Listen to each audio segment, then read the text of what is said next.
this in context. Go for it. I remember when the number one thing in your world that would show up in the media was the annual report of, like, what were the violations, and this is, like, where the bagel and cream cheese funnies came from, right? Like, that used to be sort of the annual check-in on compliance for the most part. Absolutely. We would get a public records request on a yearly basis where one of the folks would request, hey, what have you turned in this year? Right. And we would provide them with a list or a chart of all of the things that we had submitted over the course of the past academic year.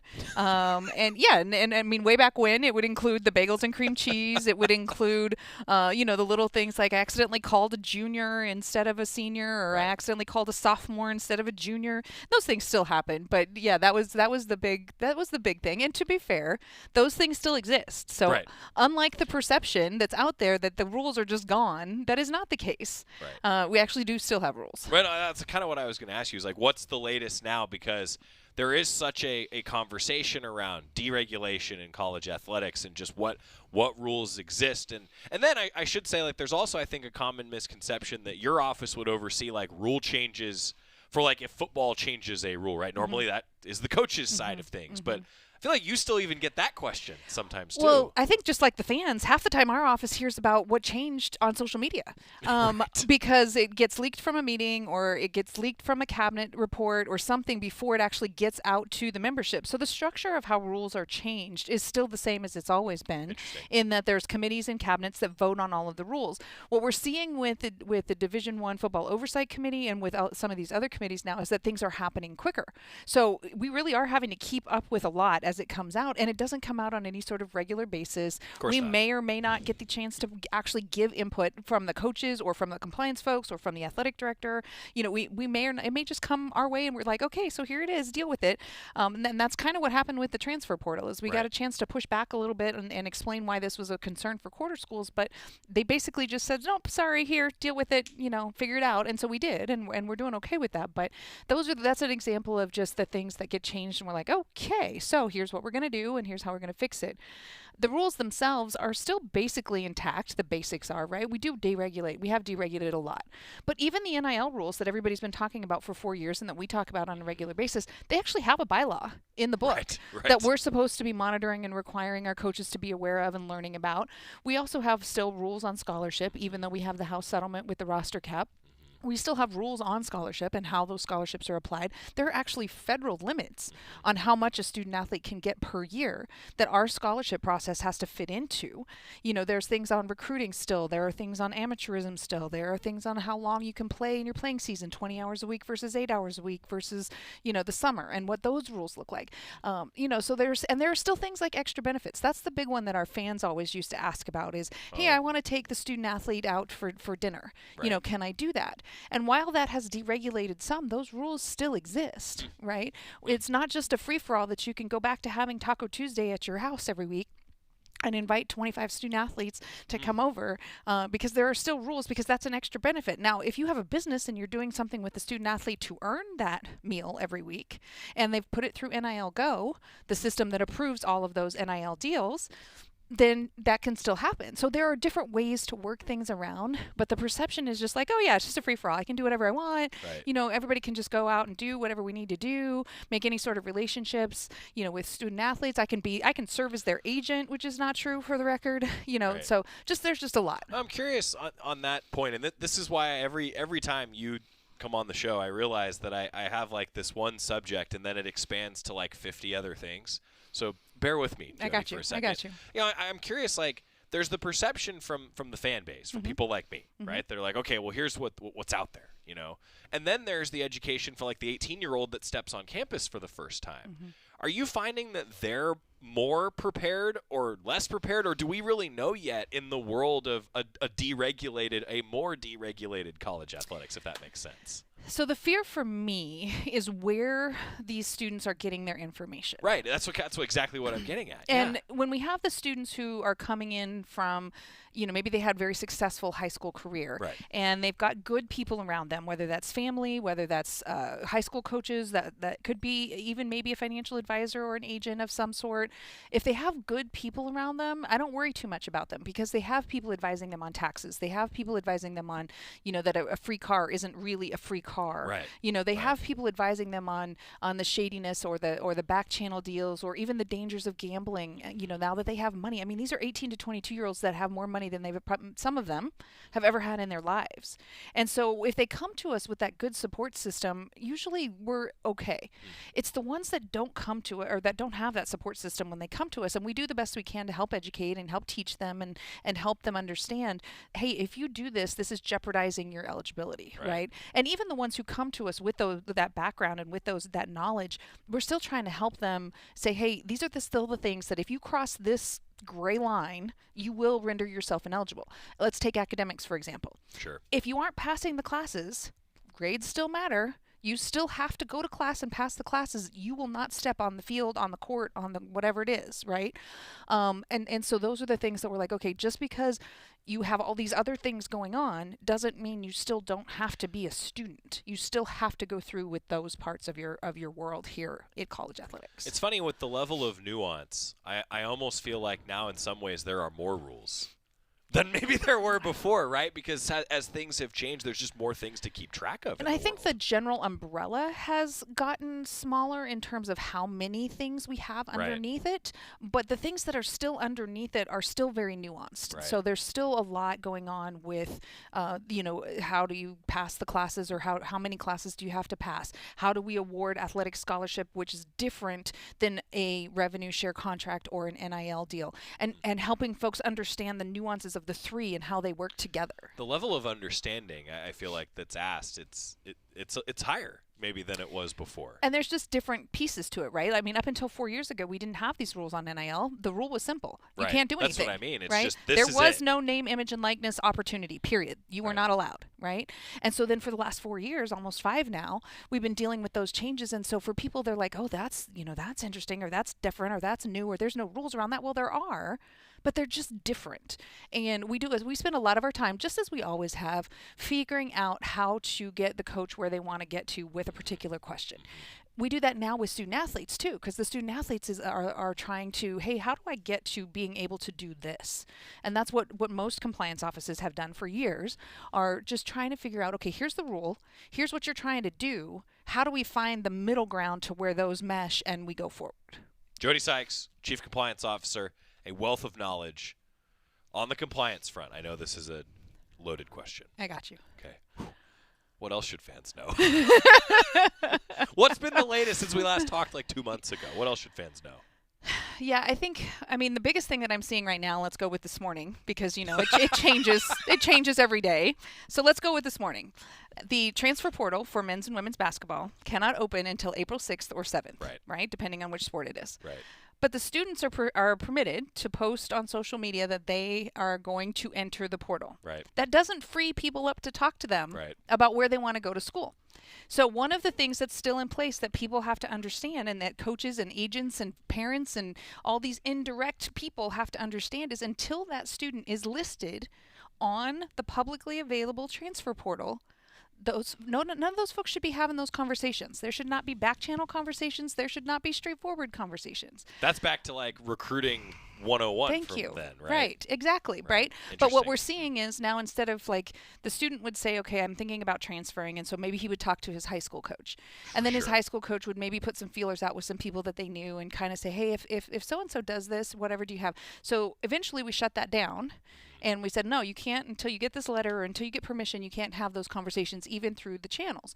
Well, then the transfer portal came into being in 2018, and then the portals or those channels opened back up again. And now with agents, basically what we're seeing, and again, you have to be able to prove this, right? So this is what I'm seeing and hearing generically, is that the student athlete is saying, okay, I'm going to put my name in the portal. So they tell their agent or their family member or whoever it is that they're talking through. That person then just puts out some like back channel, hey, if this were to happen, would you be interested? Or if this were to happen, what's the NIL money look like, or the rev share money look like? And that's where the memo from, I think it's a week and a half ago now, about tampering from Charlie Baker at the NCAA came out to try to alert and curb some of that. Because again, it's never been permissible for those conversations to happen.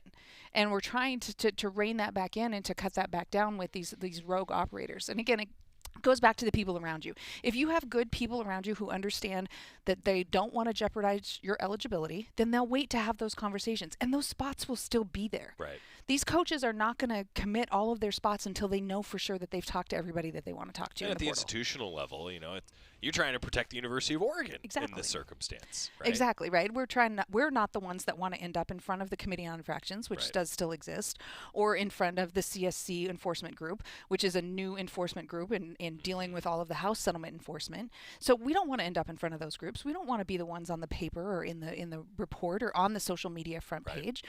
So yeah, we're trying to say to our coaches and to our student athletes, hey, just do things the right way. And ultimately, I guarantee you, we will still get the people we want, and we will still get the people that we need to be successful here. And we will be doing it the right way so that we're not in trouble with the various enforcement groups. Yeah. I thought that would be an appropriate pause. Here we go. I get it. I mean, it is the world that we're in. Chief Compliance Officer Jody Sykes. Okay, I want to get time out. We could talk about all this for a long time. We could. But meanwhile, women's golf is in action right now. Chiara Romero may very well have just won another tournament. That was a tease for Jody. Yeah, I got you. Because Jody's watching the scoreboard also. Also going to talk about beach volleyball coming off senior day. Yep. Really special. We're going to do that. Quick timeout. Coming back to the Country Financial Studio in a moment with Jody Sykes on the Oregon Sports Network from Learfield. This is Meditating with Jan from Toyota. Soften your focus and imagine yourself off-roading in a Tacoma. Breathe in, breathe out, and go from dreaming it to driving it today. That's Jan's meditation. Toyota, let's go places. As a local community credit union founded by teachers, OnPoint is committed to supporting the students and faculty at the University of Oregon. And on game day, we're right there with you, on the field, in the bleachers, and in the classrooms. Drop by one of your local branches today and discover the many ways OnPoint can help support your financial well-being. OnPoint Community Credit Union. People are the point. Federally insured by NCUA. Equal housing opportunity. This is Meditating with Jan from Toyota. Soften your focus and imagine yourself off-roading in a Tacoma. Breathe in, breathe out, and go from dreaming it to driving it today. That's Jan's meditation. Toyota, let's go places. Duck Insider, your home for the latest news on Oregon athletics on the Oregon Sports Network from Learfield. Man, I love my kids so much. I once sat for 3 hours in the cold rain to watch her soccer team lose by 18 goals. I love my kids so much, I once used a tube to suck snot out of her stuffed nose at 3 a.m. You win. Love your kids? Love them enough to make sure they're in the right car seat. From toddlers to tweens, visit nhtsa.gov/the right seat to find the right seat for their age and size. Keep them safe. Visit nhtsa.gov/the right seat. Brought to you by the National Highway Traffic Safety Administration and the Ad Council. Hear that? That's the sound of your life. Perfectly imperfect. Beating in rhythm to the world you've created. But every time you drive after drinking, the music gets drowned out. Your life sounds pretty great. Don't let a buzz ruin it. Buzz driving is drunk driving. Don't drive buzzed. A message from NHTSA and the Ad Council.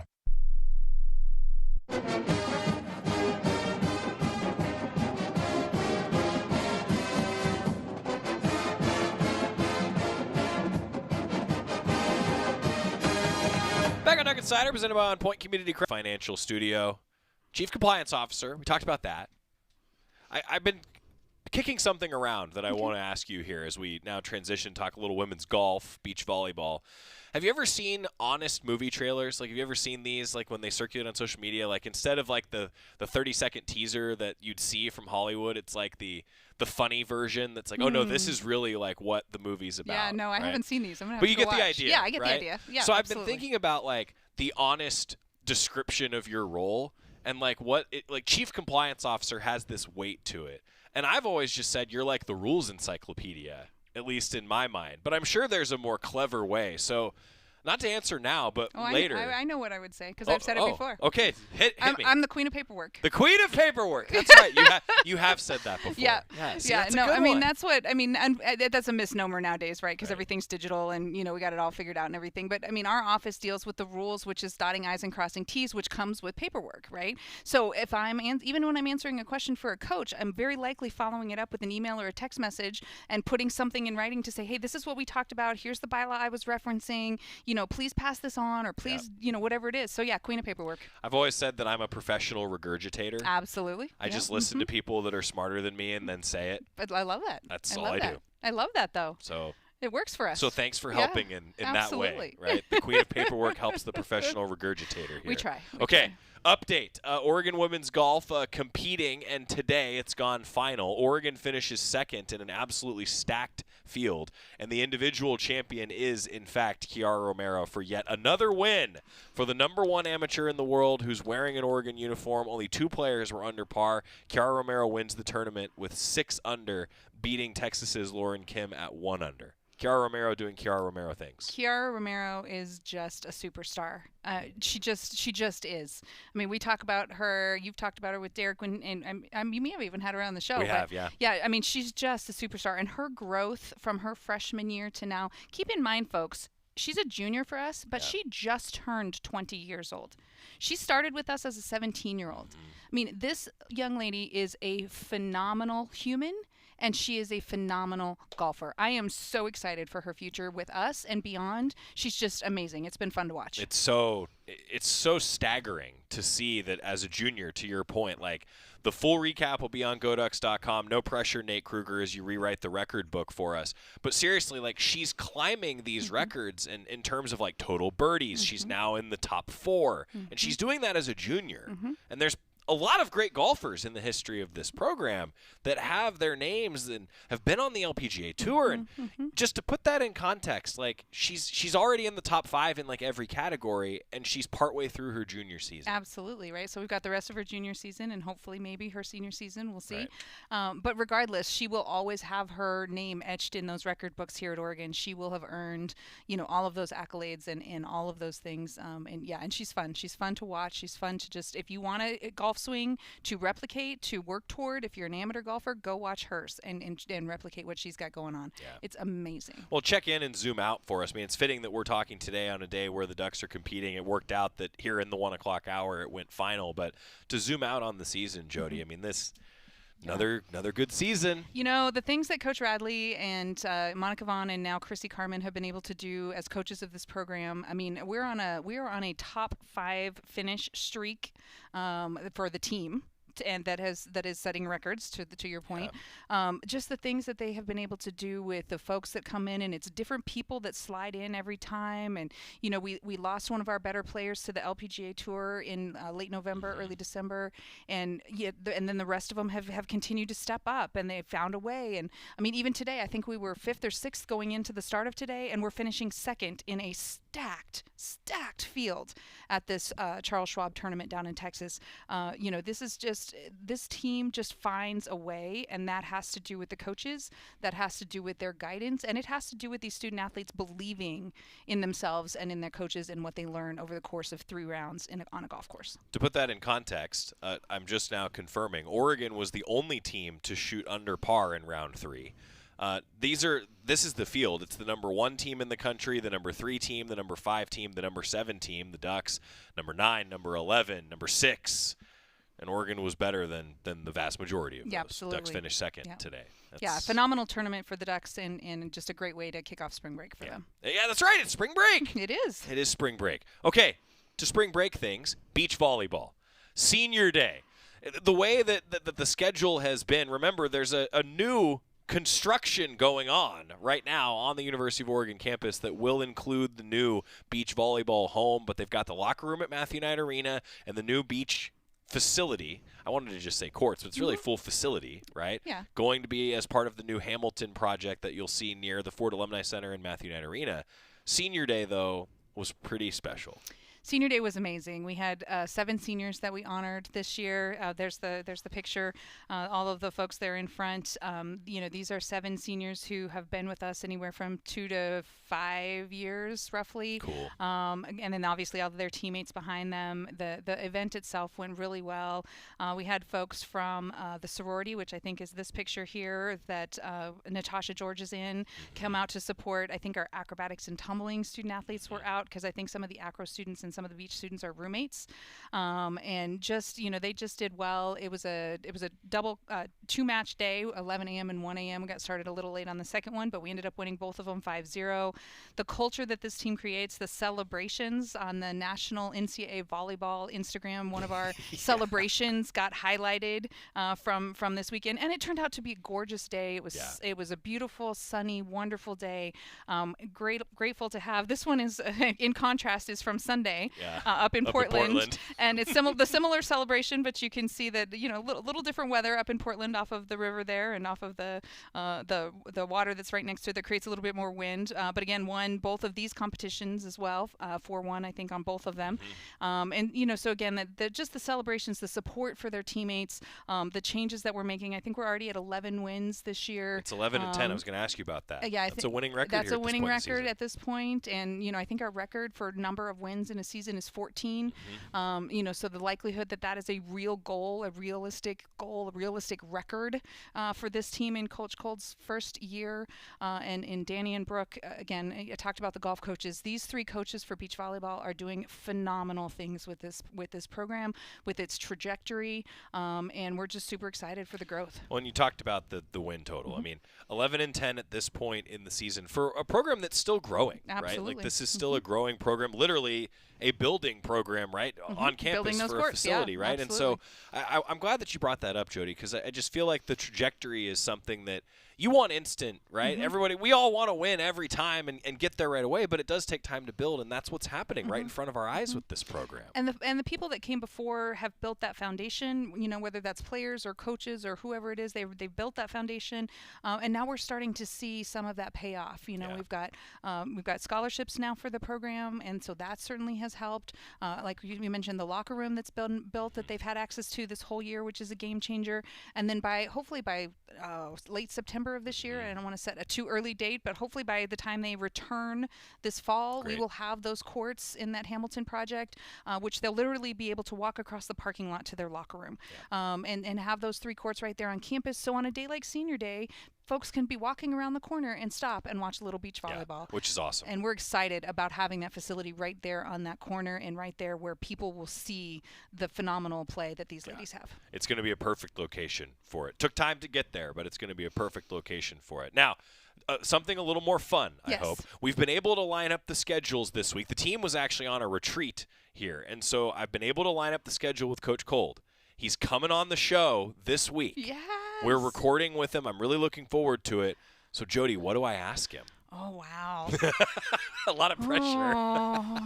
Well, I personally think that Coach's story about his own athletic ability and his own athletic prowess is pretty interesting. So I think especially having him on for his first time, and letting our fans get to know him a little bit, I would talk to him maybe about his footy experience, and how that led him to UCLA, or actually didn't lead him to UCLA, and just check out his history. I think you should definitely ask him also about Danny and Brooke, because he can't do this by himself, and he knows that. But Coach is fun to be around, and I think that he's really invested and involved, and he's got a great story, and so I think that's where you should start.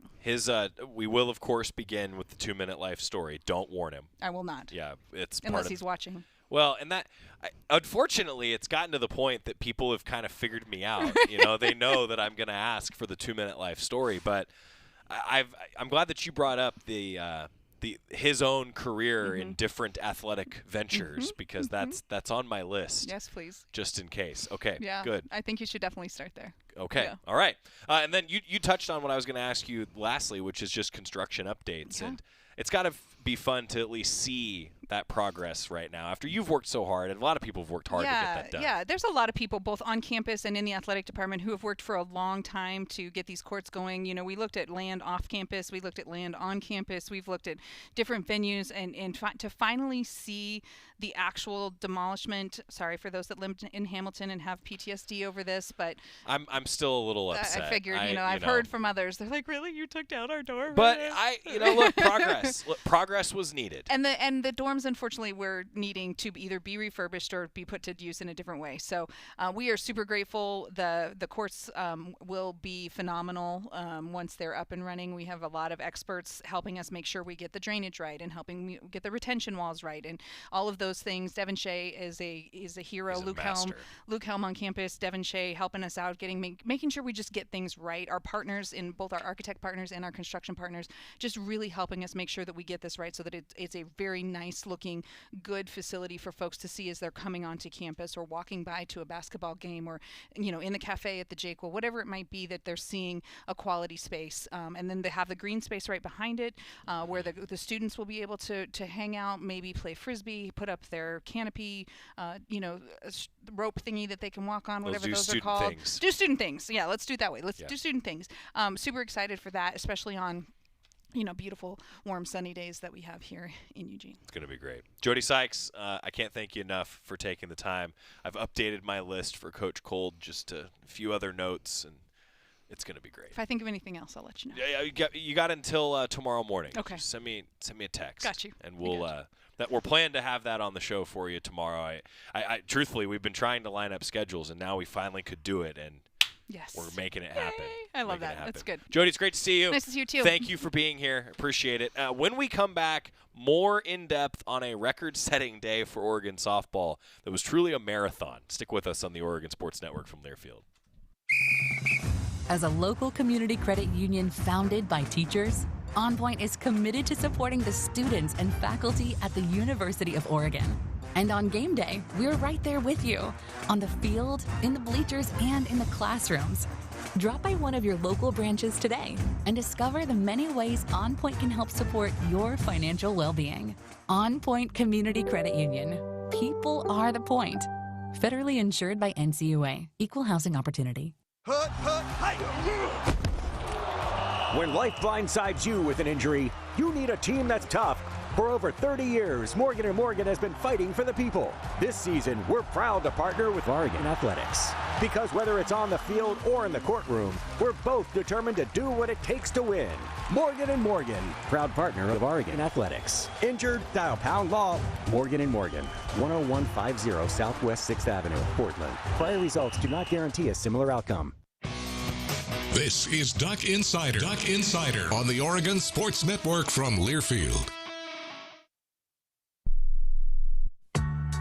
When you're high, you feel different. You think different, you talk different, you draw different, you listen to music different, but you probably knew that.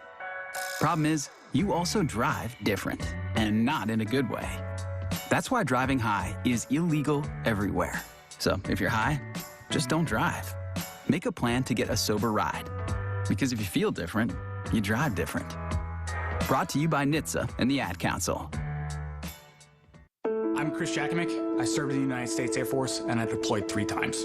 Being a veteran, it's interwoven into your DNA. It is really the absence of the connection and the purpose that can really drive a lot of veterans to some negative thoughts. For those who are in a suicidal crisis, the window of time to save somebody's life is very short. Our duty is to protect ourselves and protect our families. And one way you can do that is store your weapons safely. Store all your guns securely. Help stop suicide. Brought to you by End Family Fire and the Ad Council.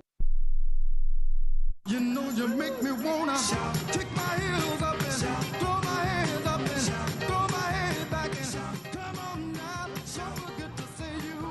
When I say record-setting performance, I really mean it. It was welcome you back to Duck Insider, presented by OnPoint Community Credit Union. So let's go through what happened for number 18 Oregon softball last night. The Ducks broke the single-game scoring record and came back from a 7-run deficit yesterday against Indiana. The final was 24-12. The Ducks moved to 24-8 against a good Indiana team that's now, ironically, they lost the game 24-12, and their record is now 24-12. That was a bit of an oddity. The final score doesn't really begin to scratch the surface. So here's what happened for the Ducks in this game. All right, you ready? They lost their starting pitcher to an injury after 1 out in the first inning. They fell behind 7-0 after 3 innings. They tied the game at 7-all in the fourth. Then Indiana retook the lead 9-7 in the next half inning. The Ducks then went ahead for the first time 11-9 on a Kalen Jones 3-run homer in the fifth. They saw not one but 2 grand slams after that, one by Elon Butler and one by Emma Cox. Butler came within a double of the program's first ever cycle. Then the Ducks scored their record-breaking 24th run on senior catcher Trinity Holden's first career hit. The Ducks also set a school record for hits with 21 and runs batted in with 23. And they won while giving up 12 or more runs for only the second time in program history. 24 runs, all games, and 24 runs conference game. That's a record. The 21 hits, the previous record was set in 1993, and then again in 2025. 23 RBI broke a previous record from also 2025. And the only other time on record that Oregon won while giving up 12 or more runs was a 23-12 win against Oregon State in 2015. Also notable, the 7-run deficit was the biggest lead that the Ducks have overcome in the Missy Lombardi era. Previous best was 6 runs against Portland State in 2019. So Saul Galvan was out there. He called it for KWVA, a true marathon. And I asked him, I need to see what your scorebook looks like for a program record 24 runs. And I got to tell you, folks, it was pretty neat. You could mostly read what he wrote. You can mostly read it. A lot of runs on the board for the Ducks. And today, you talk about some great performances. Lindsey Grine was named the NFCA National Pitcher of the Week. Through two complete games, I should say, to defeat Purdue and West Lafayette, and then ultimately had to come in. I don't think the Ducks were planning on using her yesterday, and get it done in a huge spot for Oregon to win that non-conference game against Indiana. She leads the Big Ten in strikeouts, is 14-3 on the season. And this stretch was really huge for the Ducks in terms of RPI and strength of schedule. Purdue's top 40 in RPI, Indiana's top 50 in RPI. Ducks are now number 11 in the RPI today, and they have the number 6 strength of schedule. Oregon checking in at number 18 in the latest NFCA poll, but the number 11 in the RPI, in large part due to that number 6 strength of schedule, a big deal. Winning that game against Indiana, again, a top 50 RPI team on the road, you win that game after getting down 7-0. They didn't give in to it. Came back, won that game in record-setting fashion. It was wild, wild game. And talking about wild things that occur on a road trip, we're actually going to talk with Coach Lombardi coming up as her and the team are on the bus. They're traveling from site to site as this long road trip continues now on Thursday at Northwestern. I am fascinated to talk with Coach Lombardi when we come back. Stick with us, talking softball, a record-setting performance. The head coach joins us next on the Oregon Sports Network from Learfield. At Shadow Hills Country Club, we're more than just an award-winning golf course and practice facility. Our events team offers all-inclusive event pricing that allows us to take care of all the details while you enjoy your event. Our indoor and outdoor venues offer you a wide variety of fully staffed options that put the focus on you. From weddings to business and social events, at Shadow Hills Country Club Events Center, you get the benefits of a resort atmosphere and amenities in a peaceful country setting, just minutes from downtown Eugene. Call for a tour today or visit shadowhillsevents.com. Hey Duck fans, at Country Financial, they make insurance easy. Whether you're shopping for home, auto, or more, their representatives will take the time to understand your specific needs and explain what options work best for you. Worry less and feel more confident knowing you're covered. Visit countryfinancial.com to get started today. Experience more with Country Financial. Auto and home insurance policies issued by Country Mutual Insurance Company, Country Preferred Insurance Company, and Country Casualty Insurance Company, Bloomington, Illinois. Your daily dose of Oregon athletics. This is Duck Insider from Learfield. This message is for Karina, our mom who finished her high school diploma at age 28. Hi, Mom. It's Emmettith and Nicholas. Congratulations on getting your diploma. You worked so hard and have taught us so much. We love you. When you graduate, they graduate. Finish your high school diploma for you and for them. Visit finishyourdiploma.org to find free and supportive adult education centers near you. Brought to you by the Dollar General Literacy Foundation and the Ad Council. You said you'd never buy your kid candy from the checkout aisle. Or forget extra diapers. You'd never lick your thumb to clean their face. Never, ever become a minivan mom. So when you say you'd never leave your child in a hot car, no, it can happen. Cars get hot fast, and kids can be at risk in temperatures as low as 60 degrees Fahrenheit. Never happens. Before you leave the car, always stop, look, lock. Brought to you by NHTSA and the Ad Council.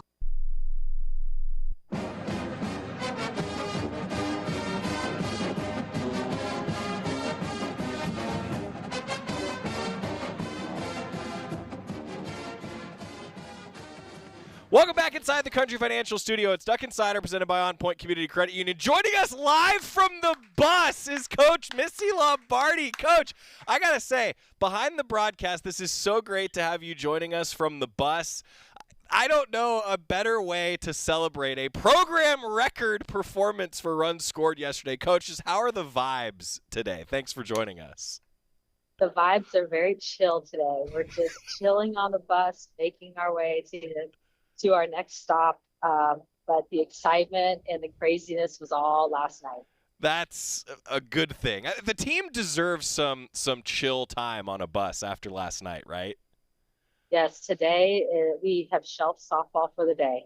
We are putting it away, heading, actually we're going to go to one of our athletes' homes. Cool. And have dinner there and just relax and hang out and then get to our hotel and just take a day. Well, you earned that after I'll call it a marathon, Coach. So you're down 7-0 at one point in this contest, and then you explode for 24 runs, the most in a game all time. Coach, just what was the roller coaster like as the head coach and for you and for the staff to just be part of a game like that? You know, really, I know it sounds kind of crazy, but there wasn't this big roller coaster. We knew going into the game we were going to have to put runs on the board. Indiana's a great team. They swing it. They score a lot of runs. We knew it was just going to be like almost like a prize fighter. Like they're going to punch, we're going to punch. I think it was about who's going to have the most punches, and it was us. Certainly was. You talk about too, Coach, the power numbers. We've discussed this before, how your team has that power, and we really saw that. I think that this is a confidence builder moving forward. Yeah, I think it just gave them an opportunity to really see who they are. I mean, this is something that you and I have been having conversations about this all year and how lethal this offense can be from top to bottom. And to really see them, have our backs against the wall and make a decision to continue to compete and know that they were going to find a way to win, but then just pass the bat. We passed the bat. This offense is just pretty lethal. Well, and you talk about passing the bat, Coach. I'm glad that you brought that up because this really was everyone contributed in some way in a game like this, right? Yeah, everybody contributed. I looked at our pitching staff. They passed the ball. I looked at our defense, just getting us off the field. And then our offense, just passing the bat. And just, we were down 7-0. And if you saw our dugout, you would think we were up 7-0. They knew they were going to win. We just knew we needed to just put runs on the board each inning. Well, it's been a theme of this team, right, Coach? The resiliency. And I'm curious, after you go through not just this game, and we'll come to the Purdue series in a moment, but you're down 1-0 in the decisive game of a series there. You overcome that deficit. You win 2-1 against Purdue. You overcome the 7-0 deficit in this game. Just the resiliency, Coach. Like, at this point in the season, one, how awesome is that for a coach to see? And two, where's that resiliency coming from for this group right now? The resiliency, 100%.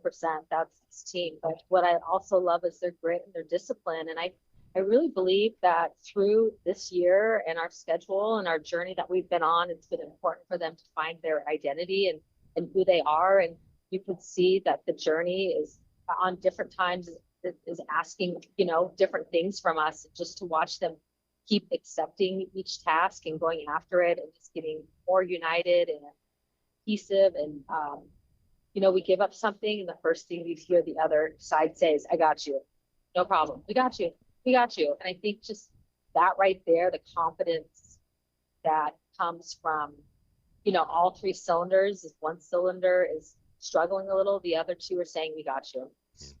Maybe the best example of that is even in this game yesterday, right? Elise Sokolski has to exit the game after getting one out, and then there you go, right? Someone has to come in and pick them up. That was a huge deal in this contest yesterday.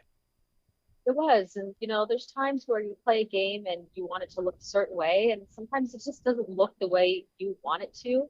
And it's about, at the end of the game, do you have one more run than the opponent? And that's all we cared about, is just having one more run. You had a few more than one, at least in this case. Yeah. Against Indiana. You're talking softball with Coach Lombardi. Coach, a fan had asked me, just with the way that the schedule broke in the Big Ten, where you're playing Purdue and then you have Northwestern, but then you get a non-conference game against Indiana. Just fan was curious how that all came together and how you strategized that scheduling from a coaching perspective.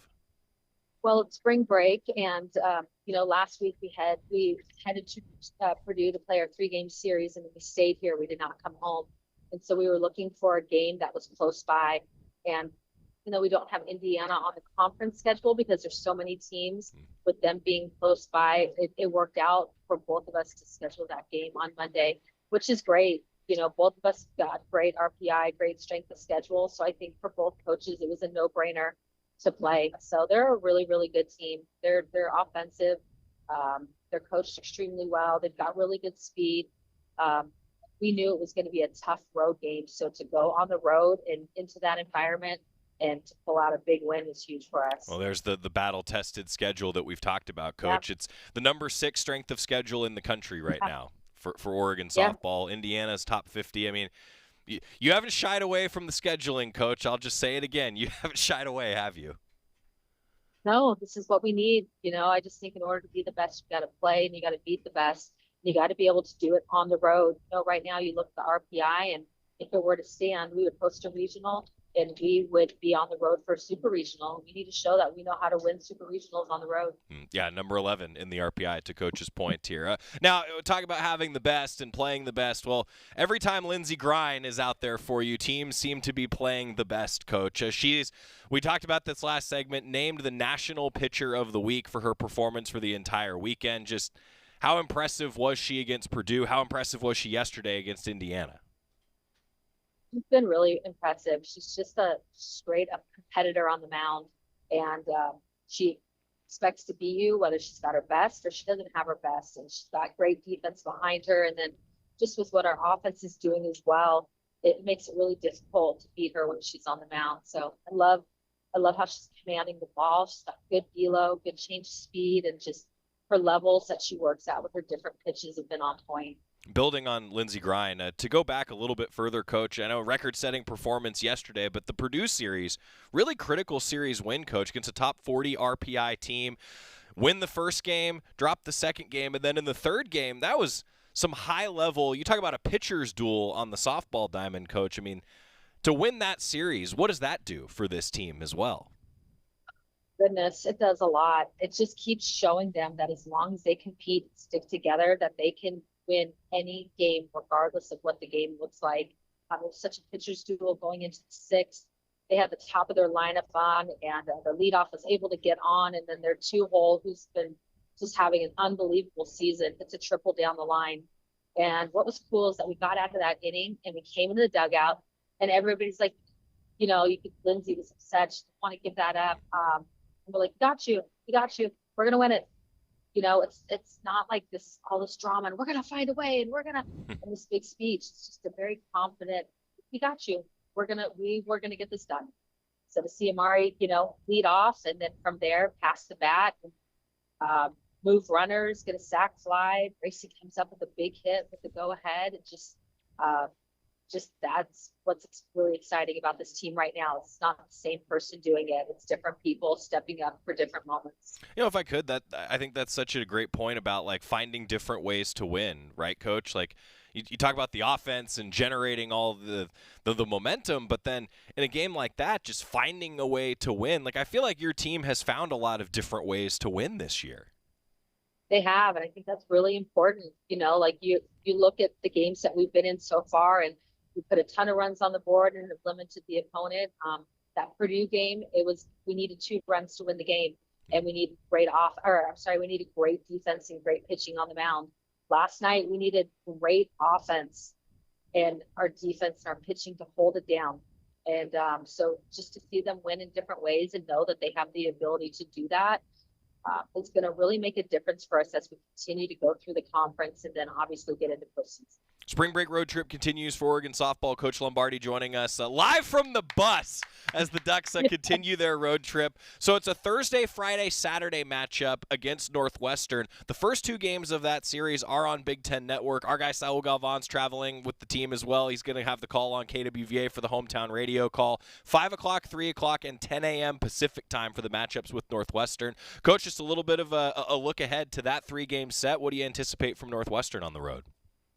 Again, it's going to absolutely be another battle of a series. Northwestern is a very good team. They, again, coached extremely well. They can swing it. They pitch well. They have good defense. It's just every series that we've gone into, it's going to be the same thing. These guys know how to play. So it's about us continuing to do what we know how to do. I think on the road, it's important that we can attack early offensively and put runners on the board. How quickly can we get to their bullpen? And then it's about our pitching and defense, holding down the opponent and giving us an opportunity to win. Northwestern next up for Oregon softball. Coach, I can't thank you enough after a record-setting marathon last night. Get some rest. Are you a bus sleeper? Can you sleep on the bus, Coach? Yes, I can. Yes, absolutely. You've earned it. I love it. Coach, thank you so much for the time. Best of luck and safe travels.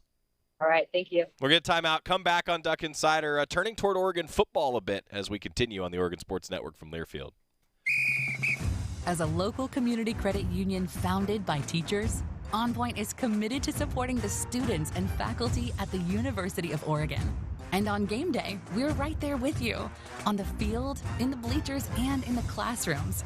Drop by one of your local branches today and discover the many ways OnPoint can help support your financial well-being. OnPoint Community Credit Union. People are the point.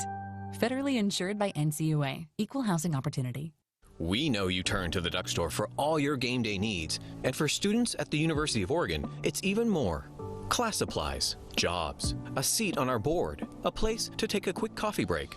Because we're your student-first, non-profit college store, every purchase you make directly supports the very community we serve.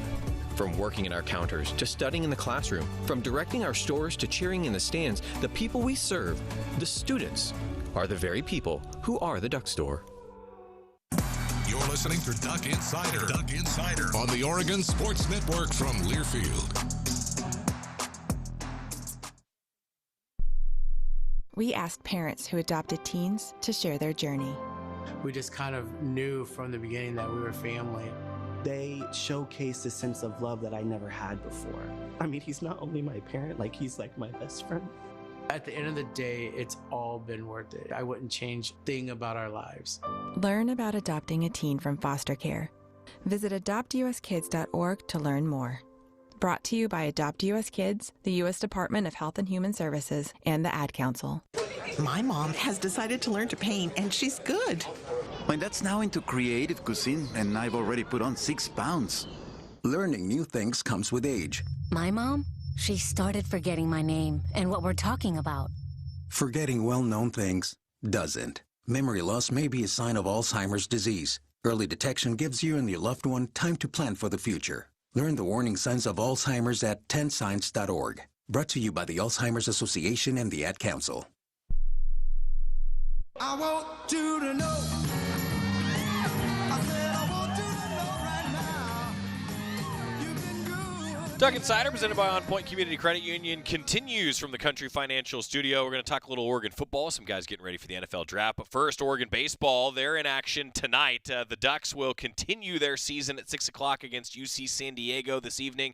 5:45, the pregame show with Ryan Milano here across the Oregon Sports Network. Oregon facing UCSD on Mark Wasikowski's birthday. Happy birthday, Waz! Meanwhile, Dominic Hellman named the Big Ten Conference's Co-Player of the Week. He was tremendous. He slashed 417, 433, 1417. That's an OPS of nearly 2,000, by the way, for Dominic Hellman. Also, Ryan Cooney was on the Baseball America National Team of the Week after the Ducks' successful homestand and series win against Northwestern. Men's golf also in action. They're continuing the Duck Invitational today. Yesterday, Oregon was tied for 4th, but Aiden Kraft was within striking distance of an individual title at Eugene Country Club. Full recap on GoDucks.com. And it's gone final for Oregon women's golf. Kiara Romero is a champion. Her second individual win of the season. Extended her program record with the 6th of her career on Tuesday today at the Charles Schwab Women's Collegiate Invitational. One of 2 players to go under par today. The Ducks finished second as a team. Head coach Derek Radley said, quote, "What can you say about Kiara Romero at this point?" Well, Coach, I can say that she's the best in the world, and she's sure playing like it. Meanwhile, Oregon football, Jaden Kennedy met with the media recently, getting ready for the NFL draft. We'll feature a lot of these guys this week, talking about pro day and getting ready for the draft and what to expect moving forward. Here's rooting for Jaden Kennedy as he met with the media and answered some questions. Jaden, how you doing? Pretty good. I mean, pro day. Today, I ran fast, jumped high, drills on well, so pretty happy with today. I have a question for you. I got you. Positions that you play in the secondary. Correct. So, you're one of the more versatile defensive backs that Oregon has on its roster. Mm-hmm. Is there any position specifically at the NFL level that you wish to gravitate towards? Personally, all 5 times, I play at corner, free, or star, so it personally doesn't matter, but I think teams will see me as a star or corner or whatnot, or maybe even free, So to me, it's all the same, so yeah. Jaden, you said you had some kind of goals maybe for today. Did you meet them? Do you know your times yet? Not really goals, just like come here, have fun. Obviously you got to run fast, jump high, and do drills well. But I feel like if you're too focused on your goals, you won't have fun. You'll be tense. Like today, I just come out here just loose. But I did end up jumping high and running fast and drills well. So yeah. Do you have times or no? I've heard 4.3s, and low 4.4s, but I think 4.3s personally. You had the relationship with Coach Hampton from Tulane. Just Correct. How early in the process was you coming here and playing the different positions that you did? Because that was something you did at Tulane, and it was such a big part of the defense last year. How early was that something that he really pitched to you on this defense? I think honestly off the bat, at Ole Miss, I played some of the role there. So Coach Lennon, Coach Tosh, Coach Champ, all seen that on film. I think coming here, I feel like they wanted the same goals in that aspect of it. So I think off the bat, honestly. How important do you think that's going to be for you, the fact that you played some of the different positions, you've had an experience when you want to make that transition to the NFL? How is that? I think a lot, because personally, here around college, the more you know, the better you are off. So I think me playing all 5, will help me stay on the team and whatever, and find a role, whether starting, special teams, backup or whatnot. But I think playing all 5 will help me find a role on the team. Nickel can get overlooked when people talk about positional value sometimes. When you see a team like the Rams trade a first-round pick for a guy like Trent McDuffie, who is a nickel, what does that excite you about as you head into the league, about where your position's heading and the value that people are seeing there? I think each year, it's gone up. I feel like the covering the slot is one of the things that a lot of DBs can't do. And I think most of them now, are trying to find an elite slot defender, because most teams put their best guy with space in the slot. And it's hard to cover a guy who's 4'3", who can cut on a dime, who can run great routes. So I feel like the better receivers are going towards the slot to get the ball more on zone, or if they're man, can win it on the slant, slot fade, post route. So I think teams will start looking more for nickel defenders to build those elite corps around their defense or whatnot. You talk about playing in the slot. The matchup with Mekhi Lemon was one of the biggest games for you this year. Just how much are teams asking you about that, and specifically going to that film where it's a guy who's going to go in the first round of this draft? A lot, because that game, I was tasked with following him, so I knew the team, was counting on me. And also, I was betting on myself to win the reps. And throughout the game, if it was a run play, a pass play, I was winning the battle for the most part. So yeah, it was pretty good. This is an Oregon football program that's developed some pretty standout DBs in the NFL. Right, that's right. Obviously, Devin Lenore. What is it kind of your time being here? How have they kind of helped you? Do you feel like honestly, it sees what Coach Lennon is doing with the program each year. I think more guys have got drafted each year. I think this year will be the first year where it won't happen, but the guys come back on D-line who drafted. More Dante Moore, Poncho. So there was guys who could have came back this year.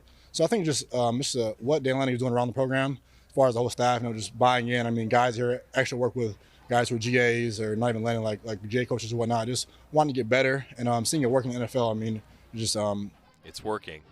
We're seeing that it's working. And Jaden Kennedy putting it that way pretty clearly for everybody, as he's one of many Ducks now getting ready after Pro Day for the NFL Draft. Oregon baseball tonight, 5:45. We've got the pregame show for you across the Oregon Sports Network. Good luck to Oregon baseball. 6 o'clock first pitch. See you tomorrow. When I smoke weed, I get lost in the music. I like to isolate each instrument. The rhythmic bass, the harmonies on the piano, the sticky melody.